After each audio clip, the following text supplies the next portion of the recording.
Hey guys, and welcome to a showdown between the legendary warriors Grombrindle up against a tank in a showdown between the mighty Dawi and Wood Elves, which is generally considered Dawi favoured in my opinion, but we'll have to see what tank does have in store. Looks like a pretty cool build, and for once we're actually going to go through the enemy forces today rather than our friendly forces to start with, and that's because this Dawi build is arguably my favourite ever Dawi kind of tactical build I've ever seen, so I have to get to that in just a little while. Over on this right hand flank for the forces of the Wood Elves, we do have the Lost Silver Knights, regiment of renowned Great Stag Knights, who are indeed ethereal, and that gives them a nice little niche in this matchup. So of course they do magic damage, not going to do too much damage to those stout Dawi warriors, but they still hit relatively hard and should be able to absorb a lot of blast and charges and long range pressure.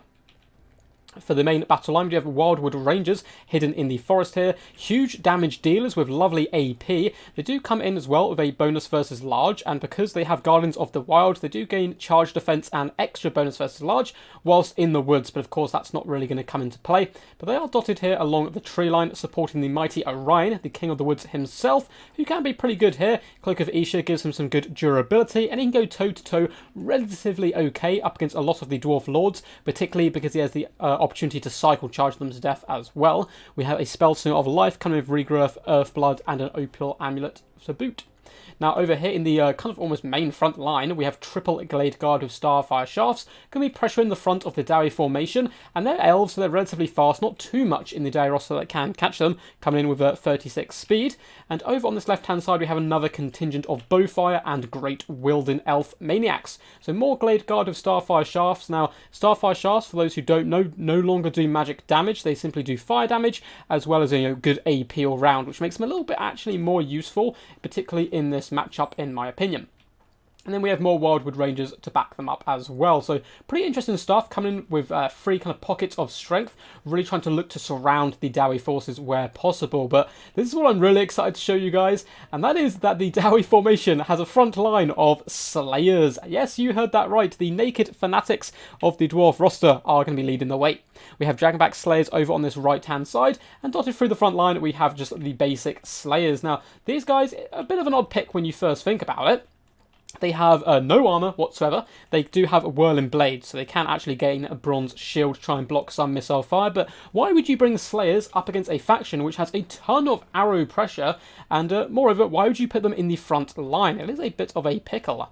But the main reason for this is to actually get value from the rest of the build. So we have a ton of miners with blasting charges in the secondary line, and a ton of rangers as well. So when that front line does hit the Slayers, Slayers of course are unbreakable. They're not buckling or moving anywhere. They will pin in those squishy elves and then allow the miners with blasting charges to throw those blasting charges up and over the Slayers and just decimate even really top tier elite Wood Elf infantry. So I quite like the pick all round. We also have some Giant Slayers doing the more traditional role of Slayers in this matchup, kind of hanging back in the back lines, looking to counterpunch cavalry and large monsters who do pressure the rangers and miners.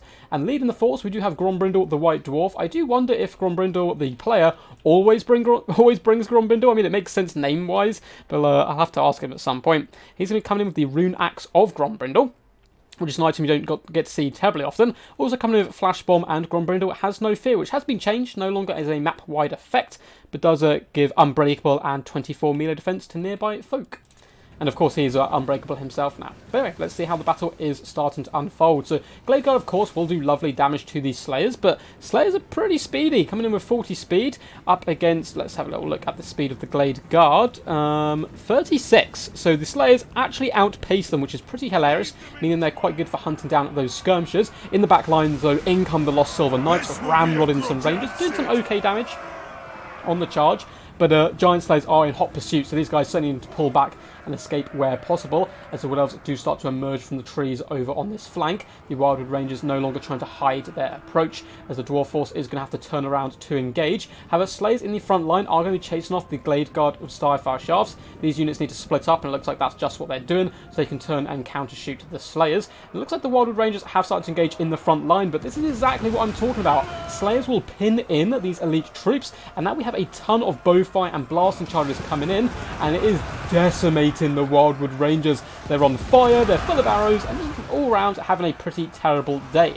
in the back lines. However, the Lost Silver Knights are coming in to try to shut down some of this range pressure. But Giant Slayers are here to countercharge, and yes, they don't have magic damage, but they still have a pretty hefty punch, especially up against large threats. So they're going to be doing okay up against the Lost Silver Knights, who are kind of being chunked down a little bit here rather quickly. So good play there with the Giant Slayers. Over in the forefront, though, it looks like a smoke bomb has pinned in Orion, and Grombrindle is back with a vengeance. He's not about these woodland folk coming to his territory, and he's going to be hewing apart the god here, doing a pretty decent damage all round, although taking some punishment in return. Now, over in the distance, you can see Rangers, or Glade Guard, sorry, have been caught by Slayers, who are now pulling apart the Glade Guard limb from limb there. But a lovely bit of crossfire as well coming in by Glade Guard with Starfire Shafts, doing some pretty decent damage. Over in the distance on this right-hand engagement, it looks like once again Glade Guard have been caught by Slayers, and then Miners and Rangers are easily imagined to spatch the more elite Wildwood Rangers. One unit already running for the hills, second one being ground down, and now you've got Glade Guard in combat, certainly not where they want to be at all, really starting to struggle, and the Dwarfs are taking a pretty dominant position.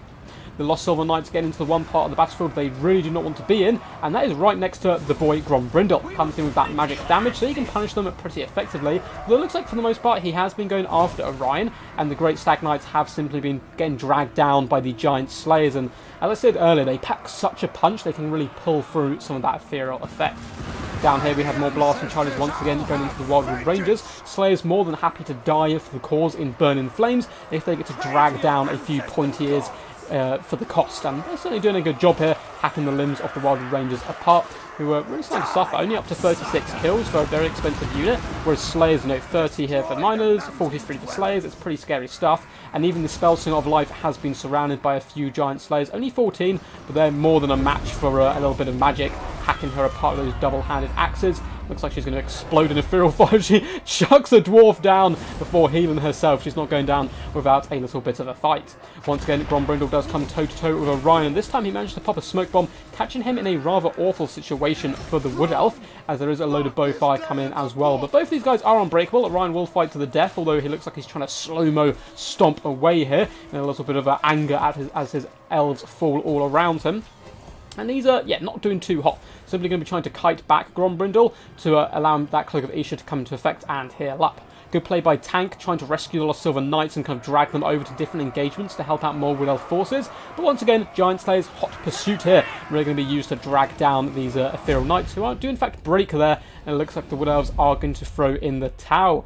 Very well played to both these champs, both Grombrindle and Tank. A very interesting game all round, and arguably my favourite ever Dawi build. It's so cool trying to use Slayers in the front line and use that synergy of Rangers and Miners.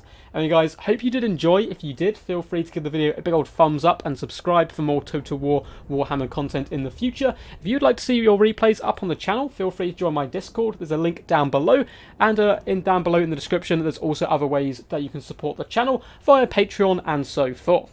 Anyway guys, do a little bit of analysis there. So yeah, as I said earlier, the Slayer combination worked absolutely masterfully here. Now, they didn't get the most crazy damage value themselves, but that's the whole point in this build, is they're that unbreakable road block, which then all of a sudden you see these Miners coming in doing pretty big damage across the board, even not crazy damage value. 5,000 damage from a unit of Miners, 2,500 here, and even the basic Miners got pretty good work in. As for the Rangers, good damage across the board as well, over 4,000, over 5,000, 4,000 and 3,000, doing some pretty awesome work and dragging down those troops, and the Giant Slayers were the MVPs here, however.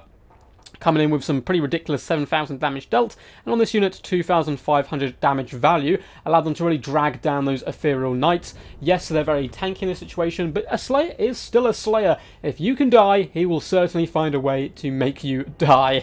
And Grombrindle as well is a really nice pick. I think almost a must pick now for the Dawi, because those smoke bombs and magic damage can really destroy the Knights very effectively, and he can still go toe-to-toe with the demigods that the Wood Elves can bring. Can also do a pretty decent job at hacking apart Durfu and other lords and ladies. It's pretty cool stuff. Unfortunately for the tank here, the Wildwood Rangers just didn't pay for themselves, and honestly, Wildwood Rangers are a unit I think that's really kind of needs a buff. They need something, because in theory on paper they look like they could do okay, especially up against Dwarfs. They're armor piercing, they're damage dealers, they should be able to chew through infantry very, very effectively, but they are so squishy that if you get any Overwatch fire on them, they even struggle to get through the Miners quick enough that the Rangers and Blast and Chargers just kind of tear them apart before they can do any effective work themselves. So the Glade Guard as well did kind of suffer here from being caught and chased down by the Slayers. I do like the attempted approach by Tank though, going for the surround and kind of breaking his army up into 3 different battle sections, and then try to swarm in with a heavy infantry corps on that right hand side, gun line in the middle, and then a mixture on the left. But because of the mobility, the surprising mobility for sure, from the forces of the Dawi with that many Slayers, all of a sudden the archers are in complete disarray and there's not enough troops to protect them. Slayers hunt them down, and when you're a Slayer and you catch a Glade Guard, it is certainly a good day to, after the day, come back, relax, have a Bugman's, and enjoy the rest of the evening. And guys, hope you also enjoy the rest of your evenings, and until next time, peace, and stay awesome.